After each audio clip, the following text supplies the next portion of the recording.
What's the word, y'all? Welcome back to Unraveled.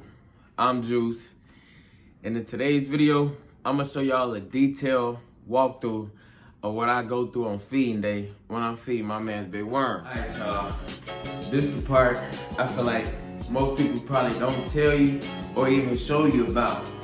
Now, when you own a ball python, it's up to you though. It's all up to you and how you want to do it, but I like to save money and save time and stuff like that. You have to store the rats somewhere.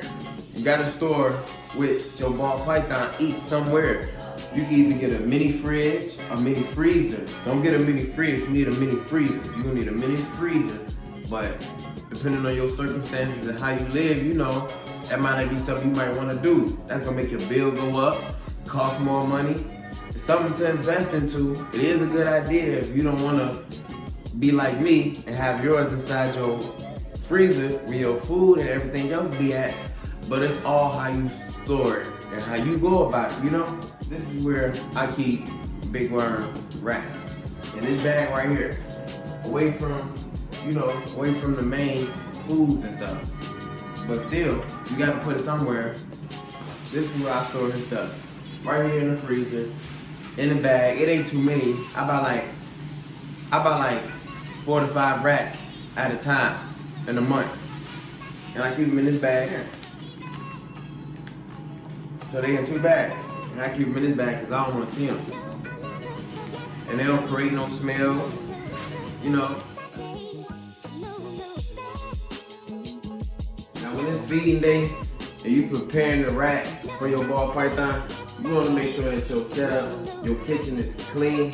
It don't gotta be over clean like you finna cook in the kitchen, but you wanna make sure it's clean because you wanna make sure you got some counter space so you can sit your rodent on the counter or wherever you decide to sit. You wanna make sure it's not too cluttered or nothing like that so you got space to sit your own stuff. I use this container and I use one of these Ziploc bags. You grab one of these Ziploc bags, you place the rat inside of here, and I ain't actually showing y'all the rat because like I said, it ain't his actual feed day.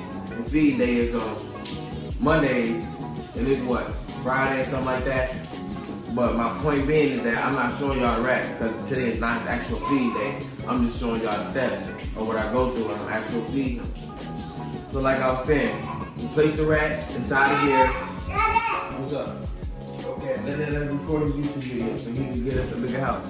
Okay, so all I do, I put the rat inside that Ziploc bag because I don't want the rat to actually touch the water. It just looks nasty to me. That's my preference. You can warm it up like that, or not warm it up. You can thaw it out like that. I see some people on YouTube do it like that, but my personal preference is to put it in this Ziploc bag and put it inside of here. So I put the rat inside of here, fill it up with the cold water, sit the rat inside of here, sit the lid on it. Mind you, I'm taking the rat out early in the morning when I get up on that Monday, so it's like 7, 8 in the morning. I'm taking the rat out, let it sit in here for like 4 hours, take it out, swap it out, and keep doing that until up around his feeding time.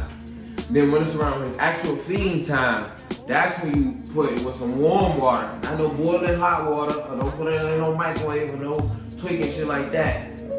Put it in here with some warm water. Keep the rat in the Ziploc bag. Put some warm water in here. When it's feeding time, when you actually finna give him the rat in like 5 minutes type shit, you know? But you warm it up with some warm water. Put the rat in here. Put it in there.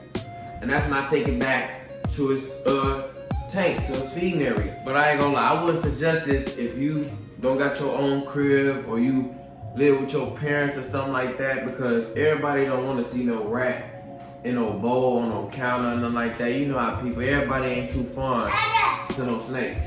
What's the word, son? But yeah, like I'm saying, you might want to have a little section off to where your ball python is at, and you might want to have it over there. But to each his own. Hey YouTube, my name is Dewey. My 3rd birthday is coming up. My family, y'all. I got the munchies. Like I was saying, y'all, feels feeding day. It'll look something like this. I had the tongues right here just to press the rat down, make sure it's actually submerged inside the water.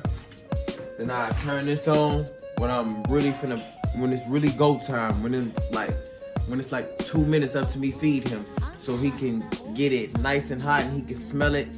It's thawed out completely though, cause I had it out all day. Mind you, I took it out sometime in the morning, and I've been switching the water out every 4 hours. Then leading up, like two hours leading up to his feeding time, I'm swapping the water out like every 30 minutes, you know? So the rat is thawed out completely. I put it right here to get it heated up by his head some more so he can smell it, and it can be nice and warm for him. You know, like a nice little donut type shit. It'll look something like this. I had a rat submerged. As I'm finna feed him, I grab the tongues. I have a paper towel right there. When I take it out the Ziploc bag, sit on the paper towel sometimes.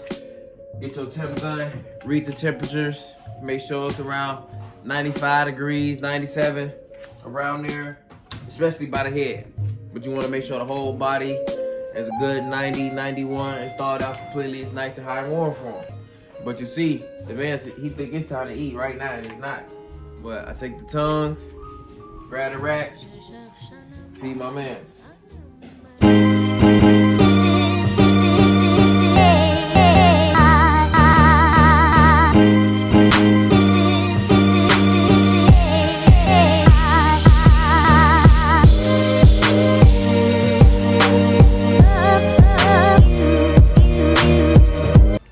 Use them tiger teeth.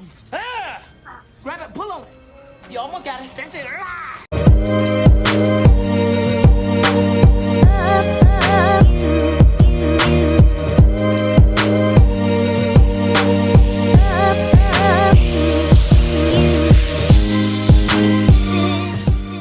Alright, y'all. That about do it for today's video. It's pretty simple. Make sure you got the rat thawed out pretty good. It's at 90 to 95, 97 degrees. Heat it up right before you finna give it to him. And your ball python should be good to go. It's gonna be good every time I do it, so y'all be smooth. I'm gonna get it with y'all in the next one.